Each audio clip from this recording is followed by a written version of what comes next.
Top composants PC pour cette rentrée 2021, c'est ce qu'on va voir dans cette vidéo. Salut tout le monde, c'est Flo et j'espère encore une fois que vous avez la forme. Donc je vais dire dans cette vidéo, ce qui est pour la rentrée 2021, c'est valable également pour toute la fin de cette année 2021 parce que les composants ne vont pas trop changer, il ne va pas y avoir de nouveautés apparemment dans cette fin d'année. Donc j'ai envie de parler des composants meilleur rapport performance-prix ou qualité-prix, donc ça va être les processeurs, cartes graphiques, SSD, boîtier, alimentation, etc. Donc je mettrai bien sûr un petit timecode, je mettrai tous les liens de ce que je vous présente au prix le plus intéressant dans la description. On va pas perdre trop de temps, je vais commencer par parler premièrement des processeurs, ce qui me paraît selon moi, bien sûr n'hésitez pas à partager, le rapport performance-prix. Donc du moins cher au plus cher pour les plus petits budgets. Pour moi, le processeur qu'il vous faut, c'est le Core i3 de chez Intel, le 10100F. C'est un processeur vraiment super intéressant, 4 cœurs 8 threads, pour 80-85 €, bien sûr les prix varient. C'est un processeur qui fait vraiment super bien le travail. Bien sûr, il faut une petite carte graphique pour l'accompagner. Donc, je le rappelle, tout ce qui est F chez Intel, il n'y a pas de partie graphique intégrée. Chez AMD Ryzen, tout ce qui est un G, ça veut dire qu'il y a une partie graphique intégrée, c'est-à-dire que vous pourrez brancher directement votre écran sur les ports de votre carte mère directement. Dans les autres cas, sur votre carte graphique, il faut brancher directement votre câble HDMI ou DisplayPort directement sur la carte graphique. Donc ce i3 10100F, super intéressant, je vous le conseille dans l'entrée de gamme. Chez AMD, en face, il n'y a vraiment pas de concurrence. Pour un budget un petit peu supérieur, on va dire 145-150 €, toujours chez Intel, nous avons le Core i5 10400F. Donc bien sûr, je mettrai également des cartes mères qui sont compatibles, donc ça peut être B460, B560, H510, etc. Donc je mettrai la carte mère qui me paraît la plus valable, voire plusieurs choix également, juste en dessous du processeur dans la description. Donc ce processeur, le i5 10400F, son concurrent qui est un peu dépassé chez AMD, c'est le Ryzen 5 2600, mais le Core i5 10400F fait quand même beaucoup mieux. Donc 145-150 €, c'est un bon processeur 6 cœurs 12 threads. Le ventirad dans la boîte n'est vraiment pas terrible, donc rien n'empêche de commencer avec celui-ci et de le remplacer plus tard. Donc les ventirad, d'ailleurs, on verra ça plutôt en fin de vidéo. Maintenant, si vous avez encore un petit peu plus de budget, environ 200 €, je vous conseille toujours chez Intel le Core i5 11400F. On me reproche de ne pas présenter des processeurs Intel, là c'est le cas dans cette vidéo. Donc le 11400F, il est vraiment excellent si vous le couplez à une bonne carte mère B560. Il va pouvoir s'exprimer au niveau de la DDR4 également, on ne sera pas limité avec une B560. Donc c'est vraiment un très très bon processeur. Il est entre un Ryzen 5 3600 et un Ryzen 5 5600X au niveau des performances. Dans tous les cas, il est vraiment excellent. On peut le retrouver dans les 200 €. C'est un processeur qui est boudé, mais qui peut être super intéressant couplé à une très bonne carte mère. Et donc par exemple, j'ai une excellente carte mère ici de chez MSI, c'est la B560 Tomahawk Wi-Fi. Elle coûte un petit peu cher, 200 €, mais c'est vraiment une excellente carte mère ici pour les processeurs Intel de 10e et 11e génération. Maintenant, si vous avez encore un petit budget supérieur, celui que j'aime bien, c'est le Ryzen 5 5600X. Son concurrent, c'est le i5 11600K. Il est plus ou moins même prix, sauf que les cartes mères de chez Intel sont plus chères. Donc c'est pour ça que je vous recommande plutôt le Ryzen 5 5600X. Donc il y a pas mal de choix sur le marché. Il y a vraiment des cartes mères qui sont vraiment très bien dans les 100-120 €. Pour AMD Ryzen, c'est ça qui est vraiment super intéressant. Donc le Ryzen 5 5600X, c'est vraiment un très bon processeur que je vous conseille fortement si vous avez ce budget. Donc 280, il peut monter jusqu'à 300 €. Ne dépassez pas 300 € pour ce processeur parce que juste après, vous allez voir que pour moi, il y a un peu mieux. Donc d'ailleurs, là avec moi, le Ryzen 5 5600X, c'est un processeur que j'aime bien. Il est vraiment très bien. Je m'en sers de temps en temps pour des montages de PC. Donc pour 300 €, ce que je vous recommande en promo, c'est le Core i7 10700K, un processeur 8 cœurs 16 threads super intéressant qui se débrouille. Il est vraiment super polyvalent de toute façon. Le seul problème, c'est qu'il n'y a pas de ventirad dans la boîte, donc pas de système de refroidissement. Donc c'est un processeur 8 cœurs 16 threads qui est super polyvalent. Il va être à l'aise en jeu, il sera également à l'aise en applicatif, etc. Donc c'est un bon processeur couteau suisse.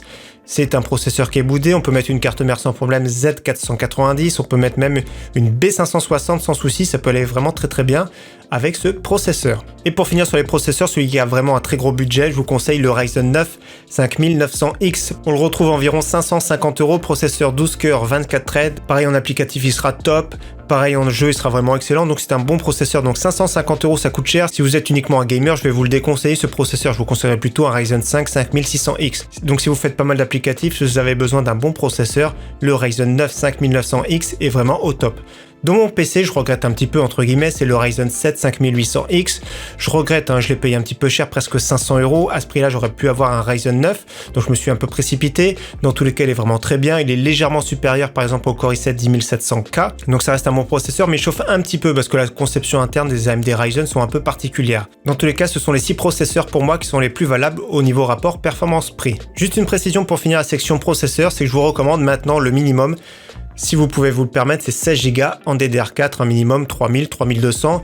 Souvent la DDR4 3200, c'est au meilleur rapport performance-prix. 3600, si vous trouvez à 85 €, 90 € maximum, ça peut être aussi pas mal. Un kit en DDR4 3200, c'est environ 75-80 €.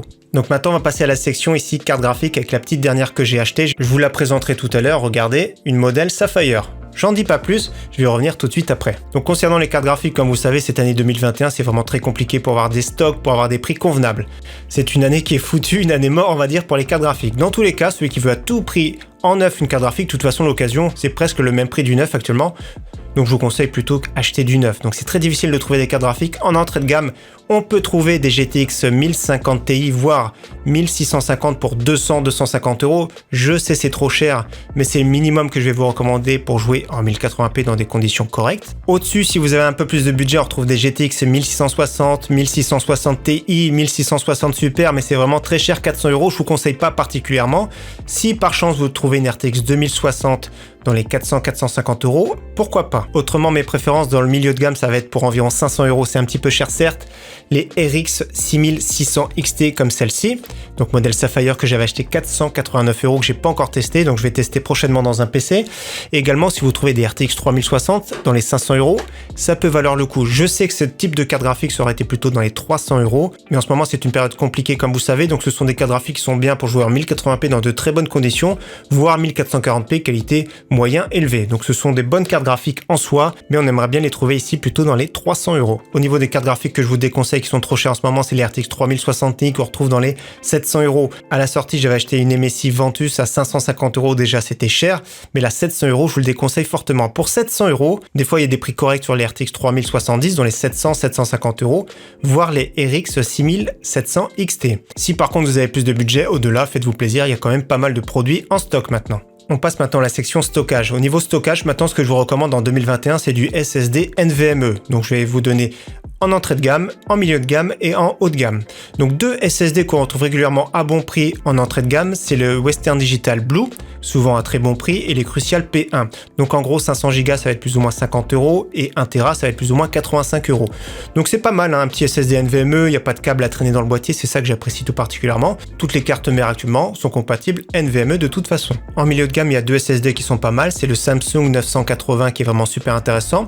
Donc celui-ci on va le retrouver entre des promotions à 105 €, la plupart du temps c'est 115 € pour une version 1 Tera, donc de très bon débit, je vous le conseille, il est vraiment très bien. Également on retrouve le PNY Accelerate CS3030 dans les 115 € également, c'est un milieu de gamme qui fait le travail. Si vous avez une carte mère en PCI Express 4.0 et si vous avez le budget bien sûr, il y a les Sabrent que j'aime bien qui sont souvent au bon rapport qualité-prix. Donc le Sabrent Rocket 4.0 Plus avec la suite logicielle Acronis, on le retrouve pour une version 1 Tera à 189 €. Donc là c'est plus un SSD haut de gamme. En pratique on voit pas trop de différence par exemple entre un 980 de chez Samsung et un SSD PCI Express 4.0. Donc c'est un petit luxe en plus. Si vous voulez vous le permettre, si vous avez le budget, pourquoi pas, mais je vous conseille de rester plutôt dans du milieu de gamme. On passe maintenant à la section alimentation. Donc alimentation, il y a pas mal de prix qui sont vraiment intéressants en ce moment. Donc pour cette rentrée et pour cette fin d'année, j'aime bien la Seasonic B12 en version 550 watts qui coûte environ 45 €.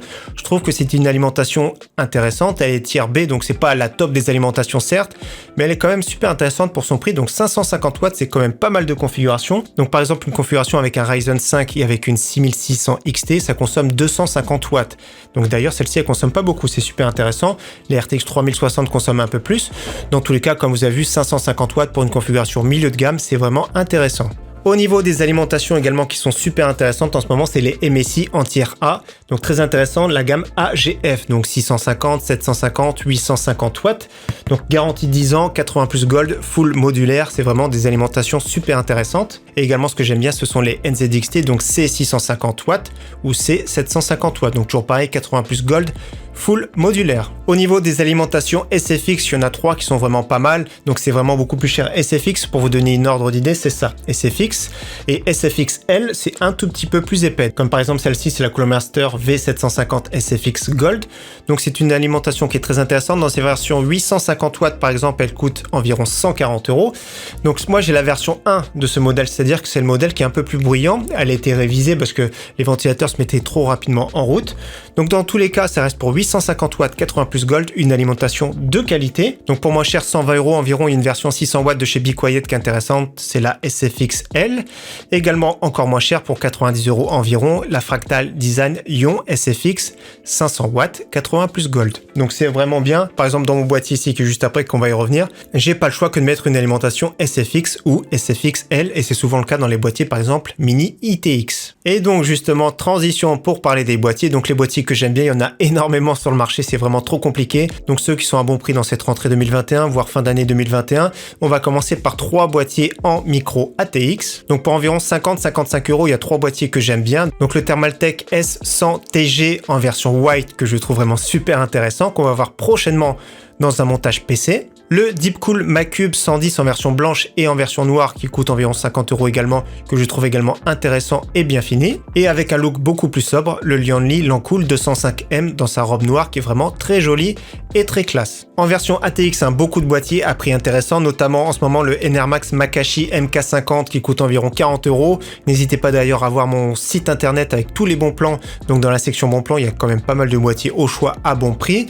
Également, ce que j'aime bien, c'est le MSI Macforge 100R qui est adressable RGB, qui est assez compact et également très intéressant pour moins de 60 €. Le Corsair Spec Delta également super intéressant pour moins de 60 €. Si vous avez un peu plus de budget, j'aime bien également les Corsair série 4000, donc 4000D, 4000D Airflow qui laissera passer plus d'air ici en façade et les 4000X des fois avec des ventilateurs qui sont adressables RGB qui peuvent être à bon prix. Donc si vous avez à moins de 100 €, ce sont de très très bons boîtiers, donc version blanche et version noire. Ce que j'aime bien également comme boîtier en ce moment à cette rentrée à 87 € je crois ou 90 €, c'est les Antec P120 Crystal dans sa version white, tout simplement magnifique. Et mon boîtier préféré, c'est celui qui est juste derrière moi, c'est le Lianli PCO11 dynamique dans sa version mini, donc compatible avec des cartes mères ATX, micro ATX, mini ATX. Il est vraiment très compact, très joli. Je suis fan de ce boîtier. Donc il coûte 125-130 € environ. Donc d'ailleurs, si vous aimez bien ce boîtier, il y a des formats également plus gros de disponibles. Au niveau refroidissement maintenant, ce que j'aime bien au niveau des ventirades pas très chers, c'est les Deepcool Gamax 400